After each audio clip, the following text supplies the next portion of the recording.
Okay, time for my second vlog in my new, more urban neighborhood. This will be a short one.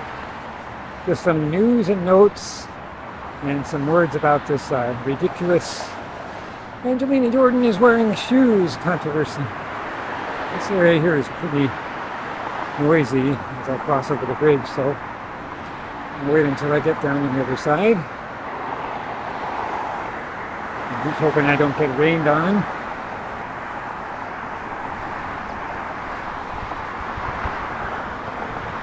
So, I'm going to get rained on.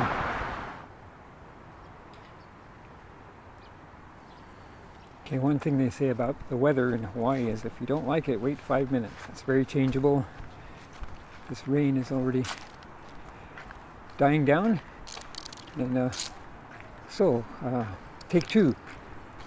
So first of all, news and notes. I was hoping to give you a big scoop on new music by Angelina Jordan, but I can only report what a lot of you, most of you already know, is that Angelina Jordan's coming out with some original song by her, but probably not a new one, that is on this new mainstream, pretty big budget rom-com that's coming out on Netflix on June 28th, called A Family Affair, with Zac Efron, Nicole Kidman, and Kathy Bates.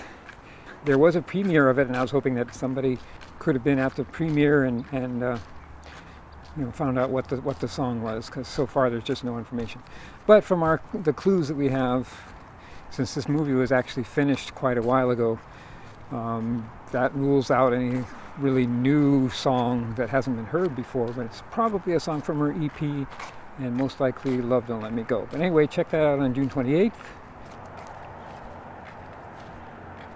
One thing I'm looking forward to is when Angelina Jordan will have the ability to pick and choose more of what movie she appears in, her music appears in. The first one she did, The Hating Game, that was a pretty lame movie, and it was also fairly raunchy, as this one seems to have some raunchy scenes too, so I'm sure that's not her first choice, but at this stage in her career she has to do that. Later on, hopefully she'll be in like Bond movies, the Bond girl and things like that.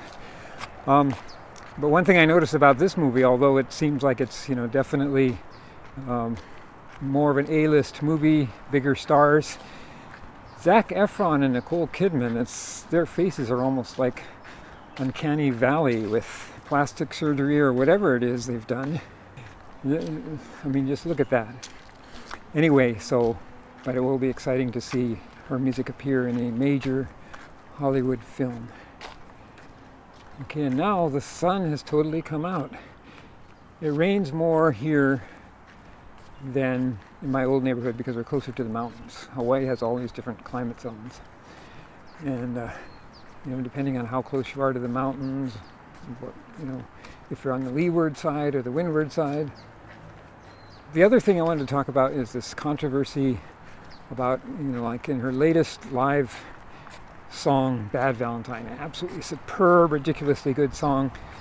There's this controversy about, she's wearing shoes, and some people are talking about how this is some kind of betrayal, and I was shocked and saddened to see her in shoes. And guys, come on, you gotta lighten up. In the first place, she has on a number of occasions worn shoes on stage, not just at rehearsals, and it usually has to do with the circumstances, like she's like doing a walk-on performance where it's not really her concert. Like, for example, at the ball, that debutante ball thing she did in Paris, she sang a song with shoes on, and there can be and this was kind of a walk-on too in Bad Valentine, and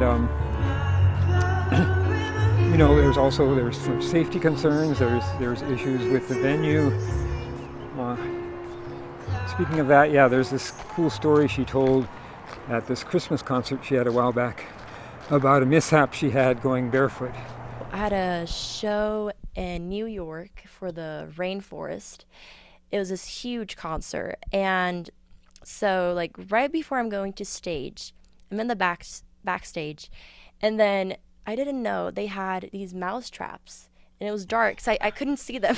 Oh no. And so I'm bare feet, and then I walk like towards the stage, and then I get stuck. I'm like, wait, what is happening? And then I let my mom know, and my grandma Mary and Mike, and I'm like, hey, I'm like stuck, like it won't come out. And the mousetrap, it was like a super glue, like. And then the lady that was presenting like me, like, please welcome Angelina, and she was like, Angelina, like, when are you coming? And then I was so like, it really stressed me out because I really needed to go.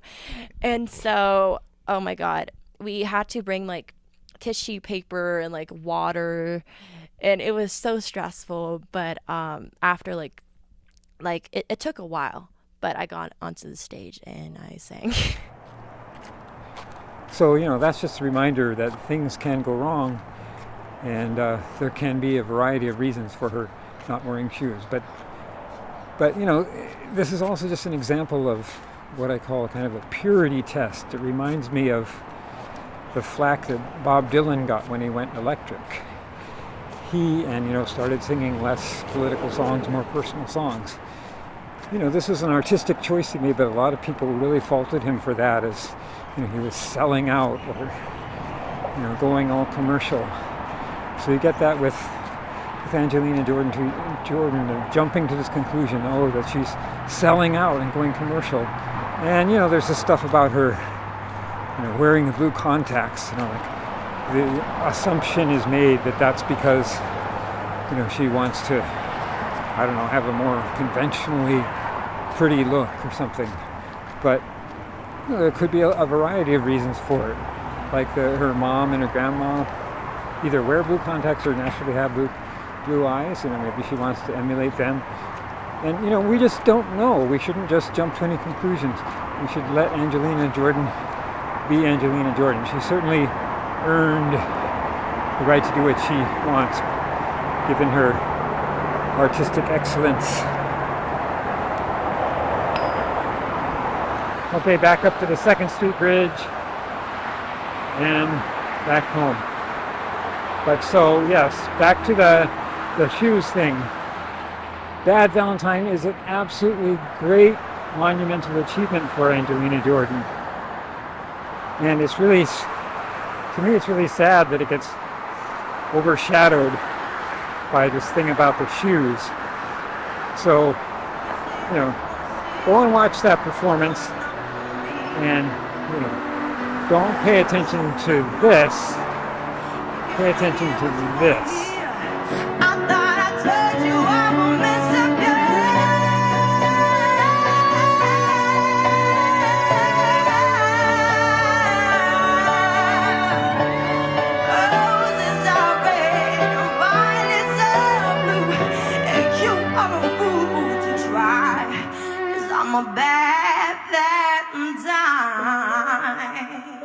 Okay, Chris Walker signing off from beautiful Honolulu, Hawaii.